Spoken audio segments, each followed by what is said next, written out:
Bismillahirrahmanirrahim. Assalamualaikum warahmatullahi wabarakatuh. Waalaikumsalam warahmatullahi wabarakatuh. Alhamdulillahirabbil alamin wassalatu wassalamu ala asyrafil anbiya'i wal mursalin wa ala alihi wa sahbihi ajma'in.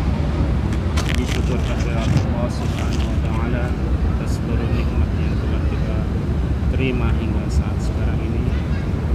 Salawat beserta salam kepada Rasulullah sallallahu alaihi wasallam, istri-istri beliau, keluarga beliau dan sahabat beliau dan seluruh pengikut beliau hingga yaumil akhir. Alhamdulillah, pada siang yang cerah ini sudah hadir bersama kita Ustaz Al-Fadil Ahmad Fuadi Ramadan Ritonga Hafizullah Ta'ala, yang mana kami sedang dalam kegiatan membawa dan menemani jemaah umroh dari Amanah Wisata. Ini kita akan sedikit membahas tentang beberapa hal yang berkaitan dengan kota Madinah dan Masjid Nabawi. Assalamualaikum Ustaz. Waalaikumsalam warahmatullahi wabarakatuh. Kaifa haluka? Alhamdulillah, nahnu bi khair thayyibun biiznillah azza wa jalla. Sepertinya cuaca siang ini lumayan hangat dan panas. Masya Allah, anak cek ini sekitar 40 derajat ya. Masya Allah. Di atas 40 derajat. Ini kalau di Indonesia udah kering ini kita ini. Masya Allah. Tapi Masya Allah, kalau di kota Haramain ini, baik di Madinah dan Mukarramah, suhu seperti ini sepertinya sudah biasa ya gitu.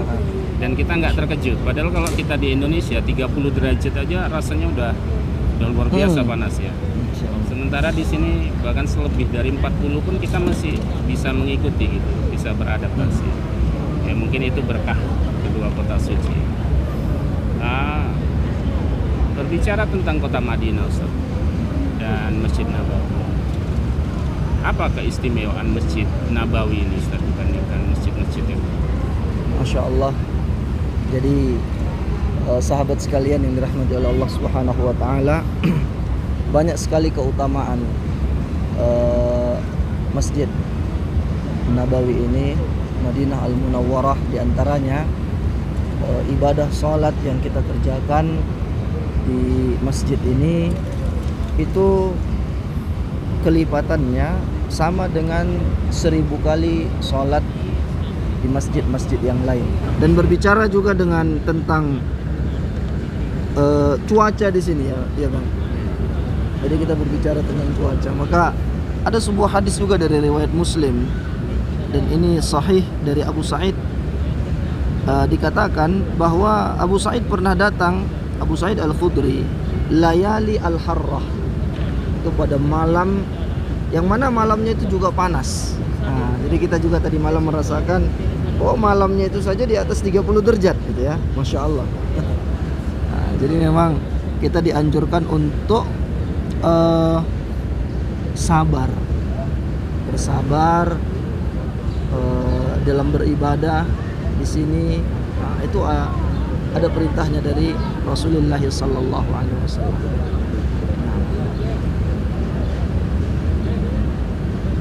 اجلس بنا.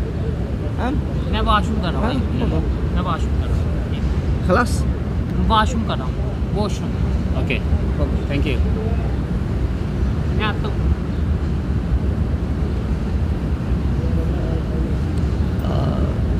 Jadi kita juga berharap agar Allah Subhanahu wa taala berikan keutamaan yang banyak kepada kita yang mengunjungi kota ini, dan bermula dari menerima panggilan Allah Subhanahu wa taala, panggilan azan untuk beribadah, lalu insyaallah taala akan dipanggil ke kota Haramain ini ya. Apa lagi keistimewaan Ustaz?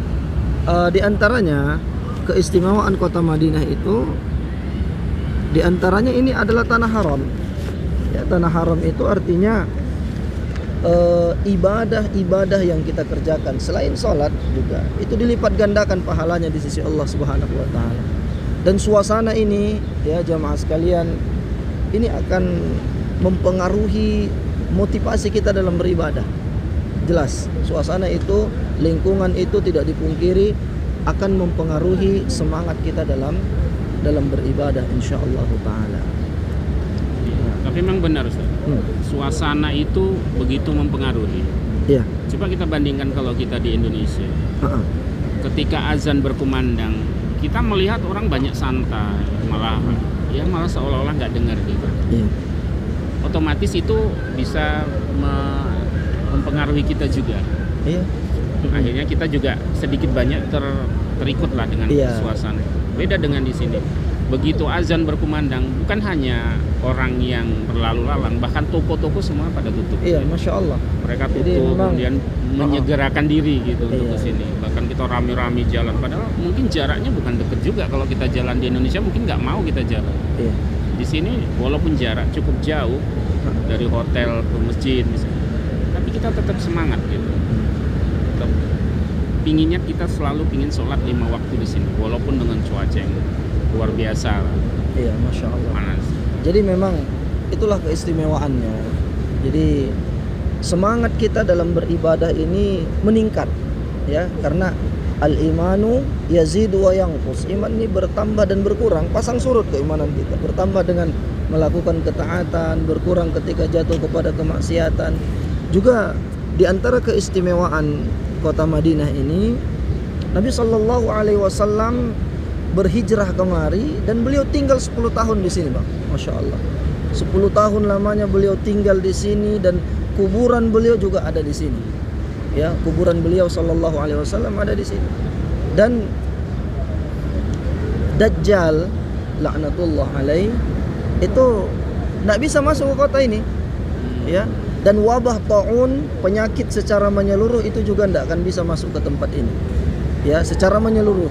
Makanya kita lihat di mana-mana orang mungkin masih cerita Covid atau bagaimana. Di sini alhamdulillah sudah tenang. Ya, alhamdulillah Allah Subhanahu wa taala berikan keberkahan. Dan juga disebutkan bahwa siapa yang meninggal di kota Madinah, ya, ada kabar dari Rasul sallallahu alaihi wasallam, dia akan lebih mudah atau bahkan menjadi skala prioritas untuk mendapatkan syafaat atau pertolongan dari Nabi sallallahu alaihi wasallam. Nah, berkaitan dengan meninggal tadi, boleh nggak kita berdoa agar diwafatkan di Haramain ini, baik Masjid Nabawi maupun Madinah? Khilaf di kalangan para ulama. Ya, ada yang mengatakan demikian, ada yang mengatakan bahwa itu diperbolehkan, ada yang mengatakan sebaiknya kita tetap berjuang sebagaimana para sahabat Nabi. Mereka tetap berdakwah, mereka tetap menyebarkan risalah Islam bahkan sampai perang pun gitu. Iya, ke berbagai tempat. Artinya tidak semua menetap di kota Madinah, semua memiliki perjuangannya masing-masing. Gitu ya. Jadi kita bermohon saja kepada Allah diberikan keadaan yang terbaik, entah itu di kota Madinah atau entah itu di tempat lain. Yang terpenting adalah kita diwafatkan dalam keadaan sedang menempuh jalan menuju Allah Subhanahu wa ta'ala. Dan juga gini Bang, di kota Madinah ini kita lihat setiap jengkalnya itu banyak situs-situs sejarah yang mengingatkan kita tentang perjuangan Rasul. Betul. Iya, tadi kita baru aja lihat Bukit Uhud, ya. Kita teringat, tergambarkan bagaimana beratnya perjuangan beliau sallallahu alaihi wasallam. Kita juga lihat Masjid Quba, bagaimana di awal-awal Nabi sallallahu alaihi wasallam membangun itu. Kita lihat juga, ya, kita untuk naik bukit itu saja tadi luar biasa.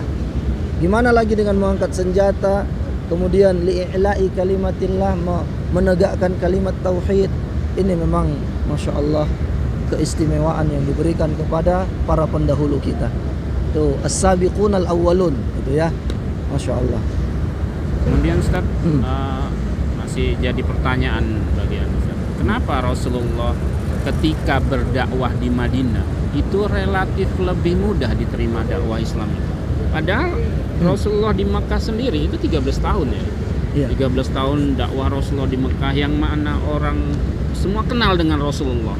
Iya. Nasabnya kenal, kebaikannya kenal, dan sampai dapat gelar Al-Amin. Tapi kenapa di sana ditolak? Justru di kota Madinah yang nyatanya beliau belum pernah ke Madinah, dakwah Islam itu diterima dengan begitu mudah. Jadi kan awalnya orang-orang Khazraj, orang-orang dari kabilah Aus itu mereka berangkat untuk haji ke Baitullah. Dan Nabi SAW mendakwahi setiap kemah-kemah haji ini. Dan di sana banyak yang janji untuk berbaiat untuk setia kepada ajaran Rasul Sallallahu Alaihi Wasallam. Ini satu apa jawabannya? Iya. Jadi ketika berangkat haji mereka sudah berjanji untuk mengikuti ajaran Nabi dan mendakwahkan risalah Islam itu. Jadi Itu satu walaupun kondisi. Rasulullah belum datang ke Madinah, Orang-orang dakwah Madinah sudah yang dapat datang, dulu. ya, orang-orang Madinah yang datang melakukan haji ke Baitullah, kemudian mereka berjanji untuk setia kepada Nabi Sallallahu Alaihi Wasallam. Kemudian juga yang kedua, tipikal orang Madinah itu dia tipikal orang yang ya hormatnya luar biasa, penghormatannya bagus, akhlaknya terpuji, dan mereka memiliki sifat apa? Isar itu Bang, mendahulukan kebaikan untuk saudaranya. Allah katakan dalam Al-Qur'an, wa yu'siruna ala anfusihim walau kana bihim khasasah. Ya, mereka mendahulukan orang lain dari diri mereka walaupun mereka itu butuh. Kita lihat bagaimana orang-orang Ansor, orang-orang Ansor menerima kaum Muhajirin, ada yang membagikan kerjanya, hartanya, bahkan istrinya yang berlebih, ya Masya Allah. Jadi memang penduduk Madinah ini ya orangnya terkenal dengan ketenangannya, kemudian ketenteramannya, dan inilah diantara cara Allah Subhanahu Wa Taala menghibur Rasul Sallallahu Alaihi Wasallam yang kedatangan beliau kemari ancamannya itu dibunuh, ya kan? Ancamannya dipenggal kepalanya dalam keadaan ya apa namanya yang sangat menegangkan itu. Allah Subhanahu Wa Taala kirim penolong melalui atas takdir Allah. Sebagaimana Nabi Isa juga punya orang-orang di sekitar beliau yang menguatkan dakwah beliau, namanya Hawariyun gitu kan. Makanya Nabi Muhammad juga punya kaum Ansar. Jadi itulah memang kita lihat ya subhanallah, di sini luar biasa lah. Bahkan barang yang kita salah letak atau ketinggalan itu biasanya nggak kemana-mana, bakal dapat juga. Dan saking cintanya Rasulullah kepada Ansor ini ketika Fathul Mekah ya Ustaz ya, sampai beliau lebih memilih untuk kembali ke Madinah ya, daripada menetap kembali di Mekah. Fathul Mekah Makkah udah ditaklukkan ketika itu ya, 8 Hijriah kan? Artinya tahun ke-8 Nabi Hijrah. Padahal Makkah sudah ditaklukkan, sudah menjadi kota kaum muslimin lah kita bilang. Tapi tetap Nabi SAW tinggal di kota Madinah. Jadi beliau katakan ya sebagaimana kota Makkah itu dimulai oleh Nabi Ibrahim perjuangannya, dikatakan Allahumma inna Ibrahim harrama Makkata faja'alaha haraman wa inni haramtul madinata haraman ya ma baina ma'zimaiha alla yuhraqa fiha damun wa la yuhmala fiha silahun liqital wa la tukhbata fiha syajaratun illa li'alf. Jadi kalau Makkah itu identiknya dengan perjuangan Nabi Ibrahim membangun Ka'bah, Baitullah. Madinah ini identik dengan perjuangan Nabi Sallallahu Alaihi Wasallam. Sama-sama Haramain, maka dikatakan Haramain, dua kota haram, kan? Ya haram melakukan perbuatan-perbuatan zalim, peperangan, mengangkat senjata. Walaupun di tempat lain haram, tapi dosanya kalau dilakukan di tempat ini itu lebih besar. Ya. Demikian ya, mungkin demikian ikhwah sekalian yang dirahmati oleh Allah Subhanahu wa taala. Nanti insyaallah di sesi berikutnya akan kita lanjutkan diskusinya. Mudah-mudahan Allah berikan kepada kita keberkahan dimanapun kita berada. Ya, Hadza wa sallallahu wasallam ala nabiyina Muhammad. Assalamualaikum warahmatullahi wabarakatuh.